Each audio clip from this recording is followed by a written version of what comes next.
like love, love, love, and music.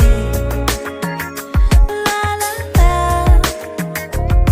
love, love, love, love, love, and music. Love, love, Hello, hello, hello, everyone. Thank you for tuning in. I am Jay Lee. This is Jay Lee's Corner. This is my review for Love and Hip Hop New York Season 9. Damn, Episode 7. Why I feel like we ain't really covered? Well, no, because, Joel Santana went to jail and got sentenced. He still ain't used to his teeth. So, okay, it's around Episode 7 anyway. Thank you for tuning in, as I said.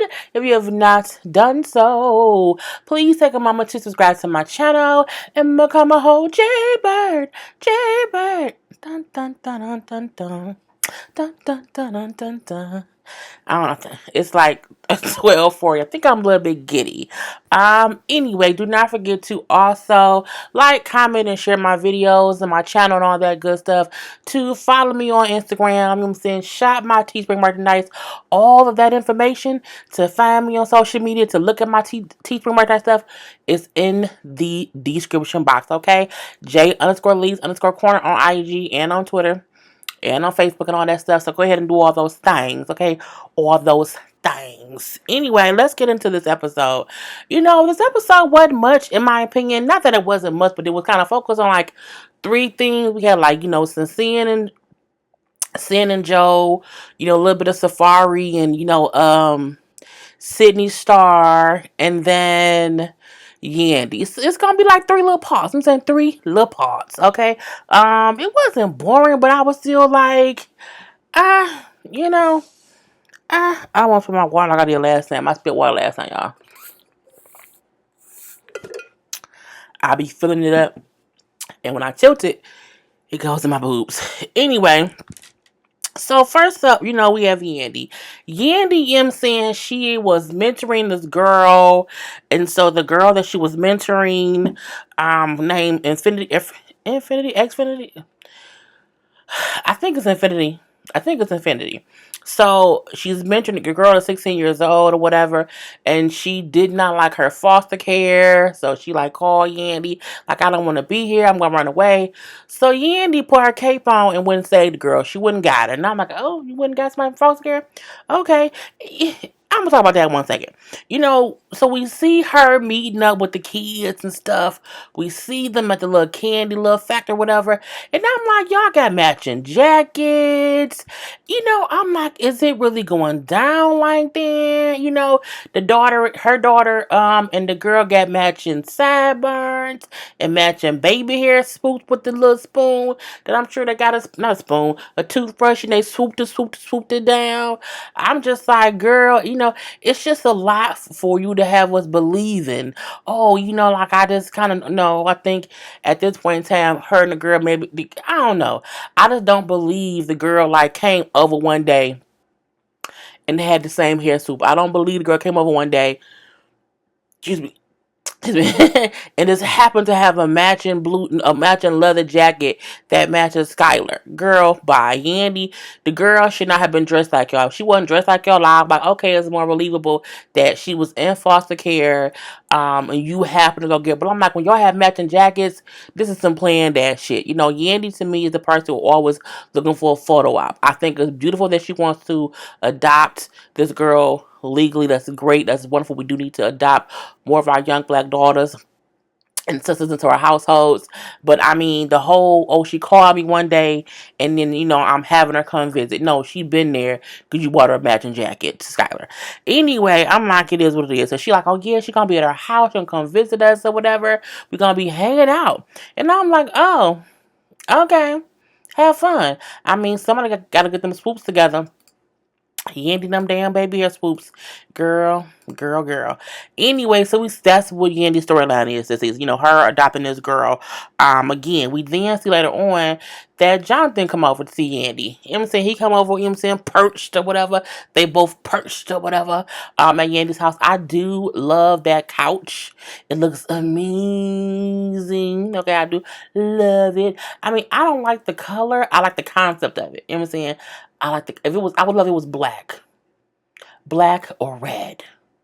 Yeah, black or red. I would love it. Anyway, so he come over to chit chat or whatnot. And so she's sending the kids to bed. The girl still there, and then they talking about Infinity or whatever. And is it Xfinity? That's Comcast. Infinity. They talking about it, whatever. So she bring up how, well, yeah, she called me, and she was at her foster care, whatever, and she was gonna run away. So I went and got her, and he was like, wait, what? And she's like, yeah, I just went and got her, but I've been calling her the case manager. I've been calling her foster family, whatever. Like, no one's been calling me back, so she just been here with me. And he like, I don't know the law, but I think that's against the law. I said, well, if you don't know the law, okay. Anyway, I think it's against the law for you to go get her and have her here, and not have her in the foster home. She's like, I think that's like harboring a minor where you're not supposed to. I said, well, you know what? He do sound right. You also sound dumb. But I feel like, I think it's like if you, because that's the thing. I don't know how you can legally go get a minor from foster care. You know what I'm saying? Like, I don't know if that's like how it goes. So I'm like, yeah, did you telling the truth? Like, are you lying? Because I'm like, can you really just go to someone's foster care and like just take them away? Like, okay, she gonna come with me. And they're like, oh, okay, you can have her. Like, I don't think that's how it go. And if you calling them and calling them and calling them, I don't think legally they supposed to. But I know we do know also that a lot of our, black kids just get lost in the system. So that could be what it is anyway. But Yandy thing is she wants to have her here, but she was not aware that by having her here, it was illegal. It's also a storyline, but whatever. So we do see Yandy like, well, I gotta figure it out because I don't want to be getting in trouble. You know what I'm saying? If she's not supposed to be here. So Yandy then goes and she meets up with Naya and blue haired Maggie. Maggie is Mayno's girl who we barely ever see. I'm like, is he really on the season? And I'm like, does Yandy not have no friends no more? No. Because I'm like, these are you hanging out with now? Okay. Yep, I said nows.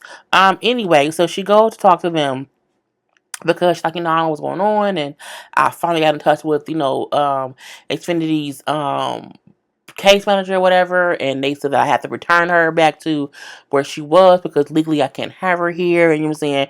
In order for her to stay with me, I would have to go through the proper channels to, take her in, and I have to go home and tell her that, you know what I'm saying, I have to like take her back. And I don't know what I'm gonna do because I really do want to have her in my house. And this is my thing about that. Yandy looks great, by the way. I don't think it's anything wrong with Yandy having to tell Xfinity that she has to, take her back to the group home or take her back to foster care so that she can legally get her and no one gets in any trouble. Like, you have to be there for a minute so that I can properly adopt you. And then once I can properly adopt you, you don't have to leave. So I don't say, it's sad and it's hard and it's tough or whatever, but you know what I'm saying, it's what has to be done. So Yandy go home and she cut up some watermelon. That made me real hungry because, like, y'all know I love some watermelon. But it's not in season right now. So Yandy go home or whatever. The girl is in the room or whatever. And they up there chit chat. I guess she thought watermelon would save it. It would be vodka for me because I'm an adult. Anyway, and she let her know, like, I talked to your caseworker or whatever. Your caseworker saying that I have to, what I'm saying, take you back because you can't be with me until I go through the proper channels or whatever. And she was like, what you saying? Like, you put me back in the system? Like, you gonna leave me alone? And she's like, no, I'm not saying that. I'm saying, like, I have to take you back because I have to, like, do it the right way. This is so hard for me, and I pray for better days, and you know what I'm saying, because I deserve better days. And she starts crying.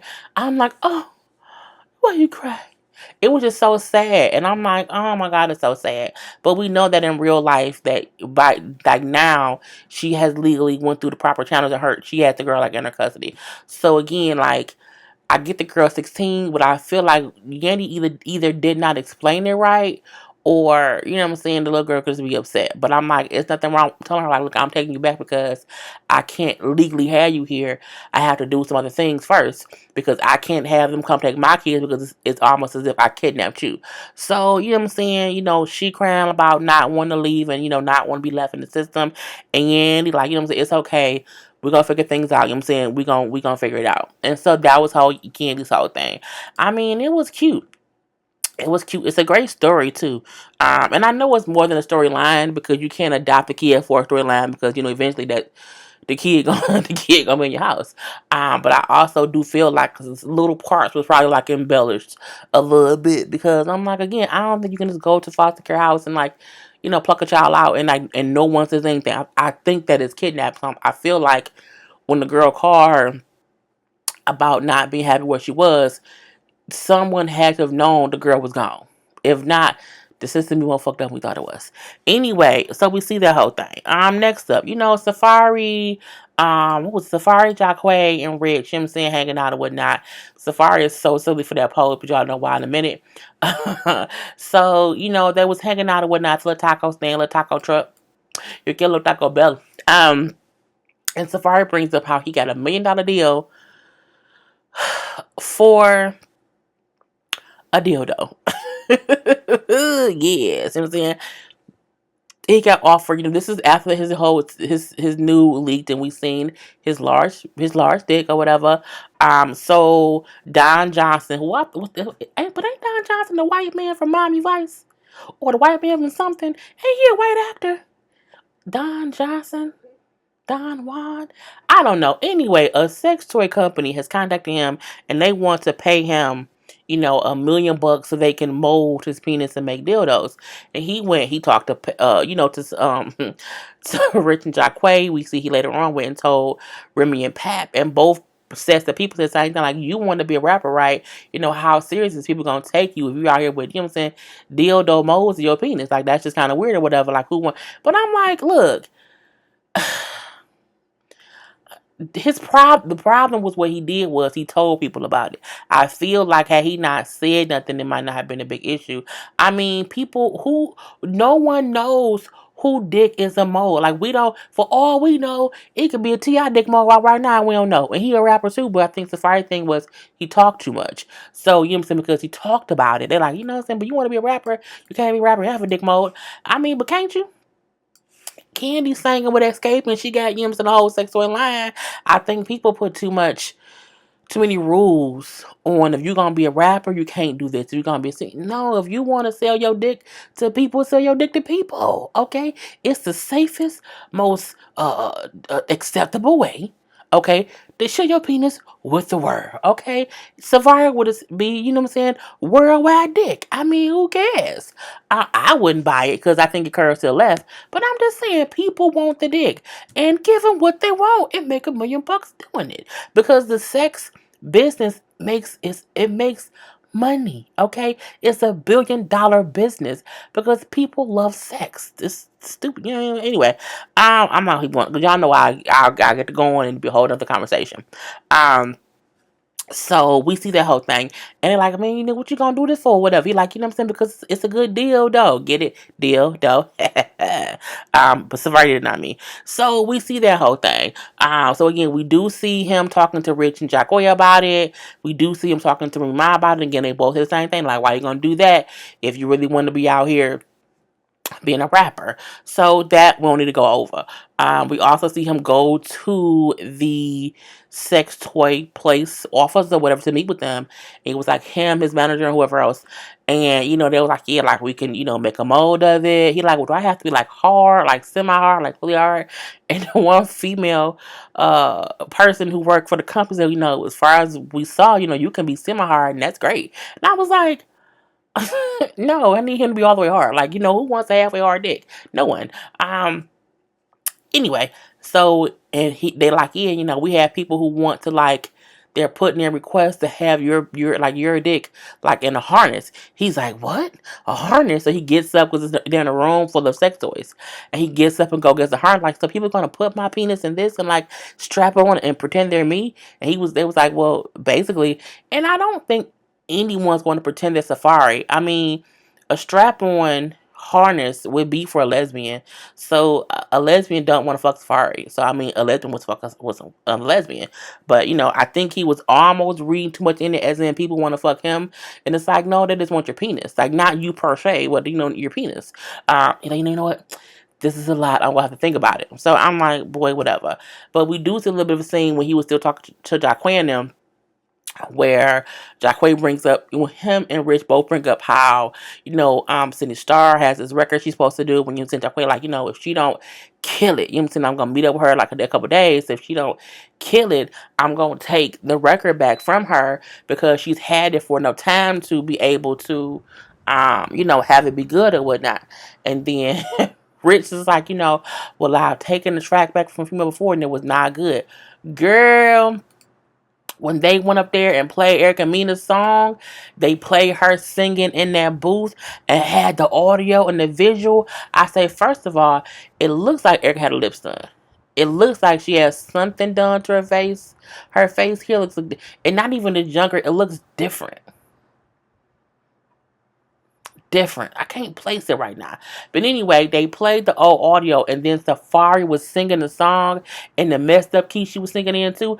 It be your own fiance. It be your own future husband teasing you. Because sure enough, we know that she sounded horrible. She sounded horrible back then.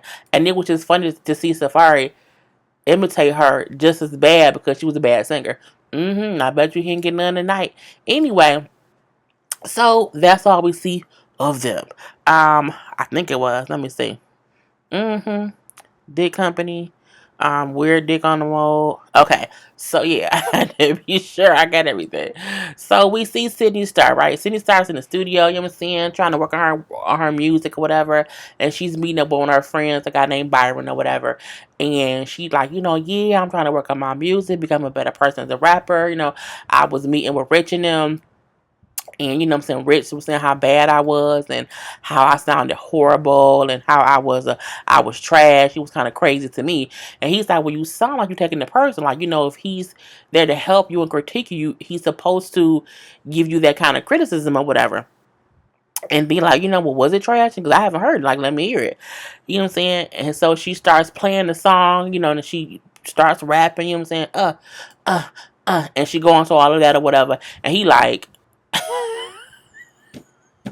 when anybody be like, well, I don't.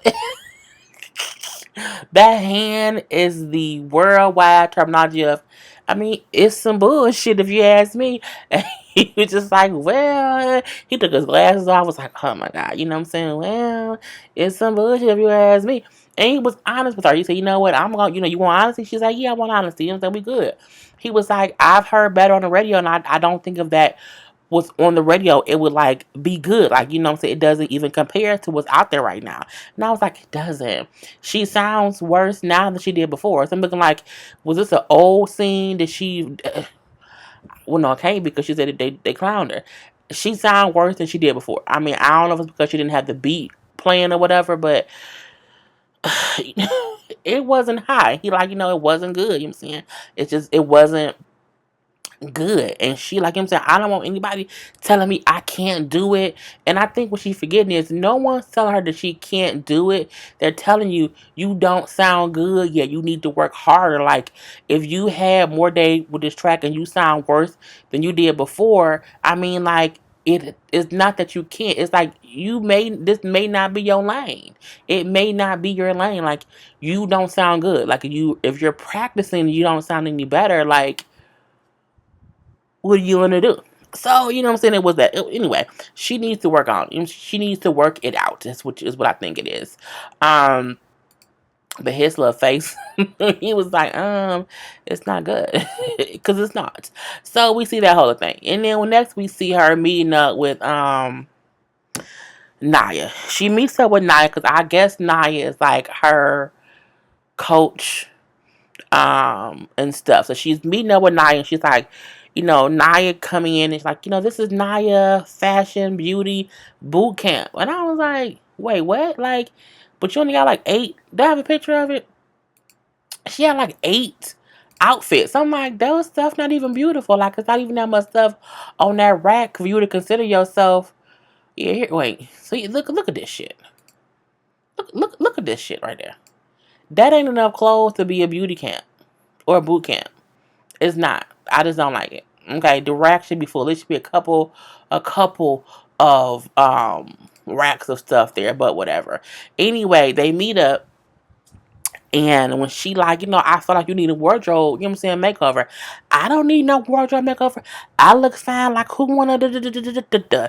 So they going back and forth or whatever. We see Jacquay show up. I'm like, I don't care either way. But look at this. I do feel like Nia looks crazy. Okay, her butt looks great. However, she's in a bodysuit. Like, she looks like it's the kind of suit you wear for green screen. Like, it's a gray green screen, the bodysuit. It's not fancy. It's a bodysuit. I mean, I don't know. It's a skinny girl's fat suit. You know what I'm saying? I just don't know what else to say. You know, Nia tell Nia tell Sydney that she looked trashy, that her big boobs, all our tits be hanging out. But I'm like, your tits was out the first time we saw your tits was out and your shorts was open and we was in your belly. Girl, bye. I don't think Nia is the one to critique clothing.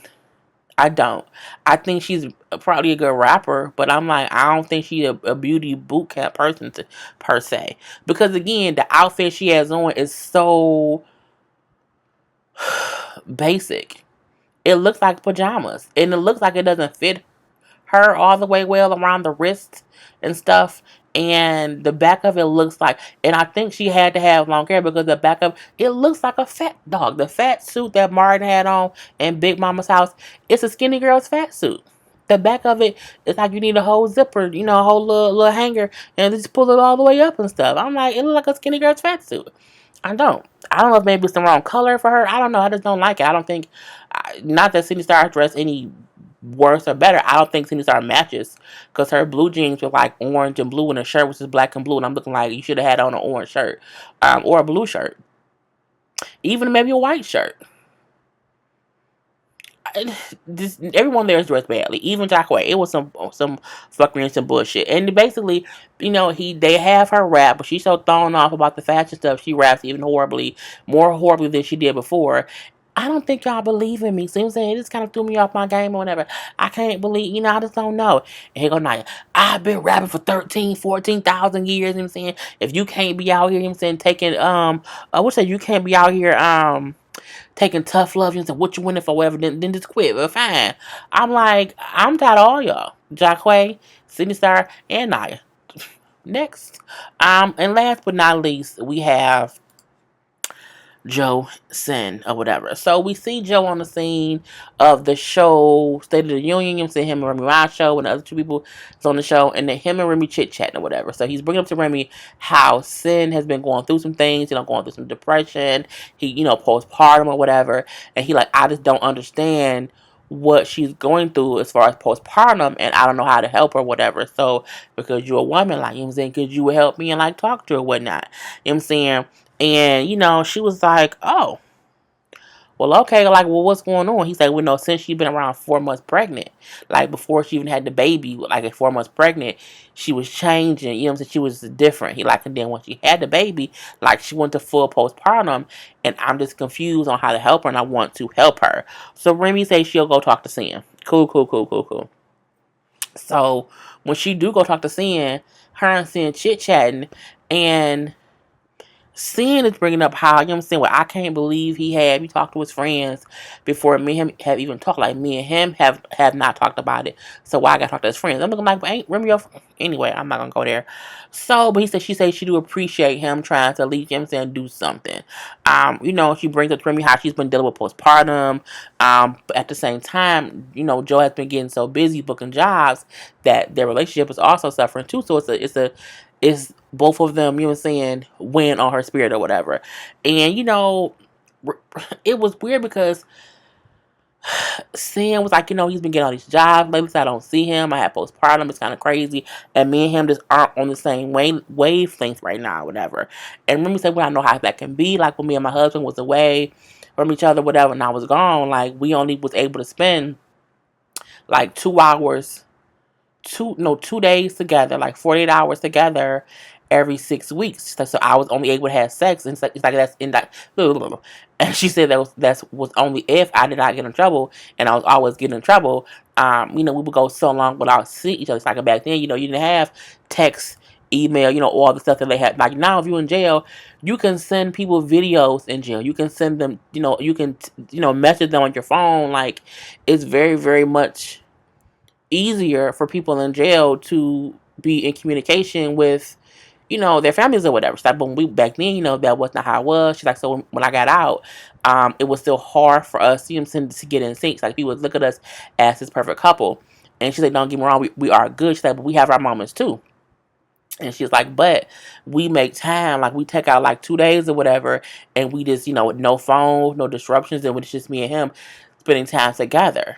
And from their whole conversation, that's what Sin picked up on. She said, you know what? Me and Joe should do that. We're gonna, cut our phones off, to spend time together, and just have it be me and him. And I'm like, oh, okay. That's fine. She also bring up, so like, he also mentioned how you like won't get a sitter, like you won't get a nanny. I don't trust anyone with my son. Like I don't want to do that. Like, would you have a nanny with your child?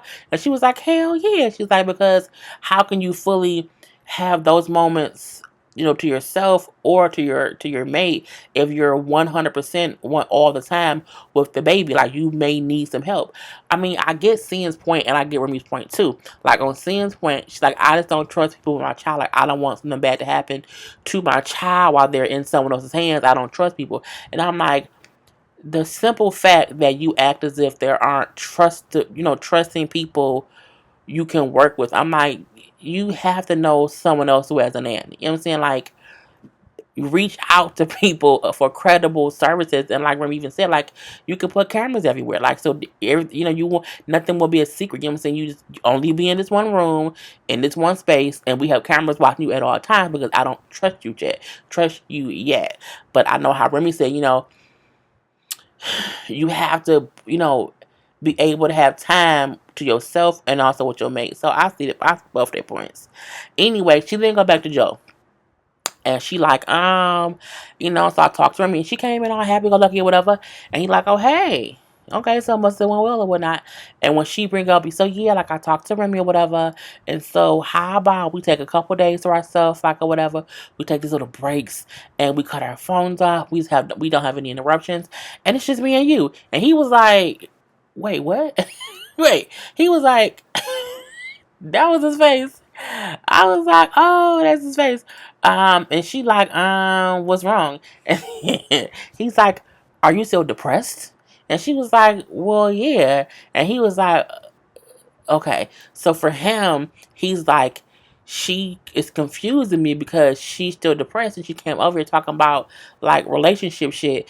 And my reason in having her talk to Remy was not about our relationship. It was about her postpartum, her depression, to kind of help her realize she need to get that shit handled. You know what I'm saying? Being her again is secondary. And for her, she feels like, I'm saying, if me and you spend more time together and if me and you get on a better page, I will be much happier. I'll be much happier. She said, I'm doing self therapy. I'll be in the studio singing. That helps me deal with things. So, I'm saying, I'm doing better or whatever. I'm doing okay right now. He's like, no, you're not. He's like, you're not. Like, and you don't get that. She's like, so what do you want, Joey? Do you want me to like go to a therapist, like get medication or whatever? Like, get me to go talk to someone? Yes. Like, not the medication, but you know what I'm saying? At least go talk to someone. I think a lot of people's issue be they don't want, again, I say all the time, people need to be open to having conversations. And it's like Sin don't want to have a conversation about whatever is bothering her that's making her depressed. And Joe's thing is, it's not that he don't want to spend time with her or he does not want to work to spend time with this girl. But his thing is, your issue is not even really about me and whatever. Your issue is something else, and you're like picking at straws to like make other reasons as to why you're unhappy. And me as the man who love you, I want to fix that. I don't want you to be okay because I also dealt with depression too. And I like how he said, like, knowing, because he said, I've dealt with depression, so I know what it's like. And that's how I know she's not okay. and I want you to get help or whatever. And I also said that was the end of it or whatever. They just, was still like, what you want me to do? And he like, talk to somebody. I do feel like Sin cannot um kind of put on him, if me and you are in a good place mentally, I'm okay. Like, you need to be okay despite you and him. You know what I'm saying? Like, 'cause if y'all ain't together, you won't be happy. Like, you need to find your own happiness outside of him. And that doesn't mean that Joe shouldn't like show her attention and spend time with her. It just means she has other things that's weighing on her psyche and on her heart and on her spirit that she needs to deal with. And I feel like once she deal with that, she won't have such a big issue with Joey working to support them. You know what I'm saying? So it's a whole catch-22. Anyway, I'm done, y'all. Love you all. Peace. He's like love, love, love.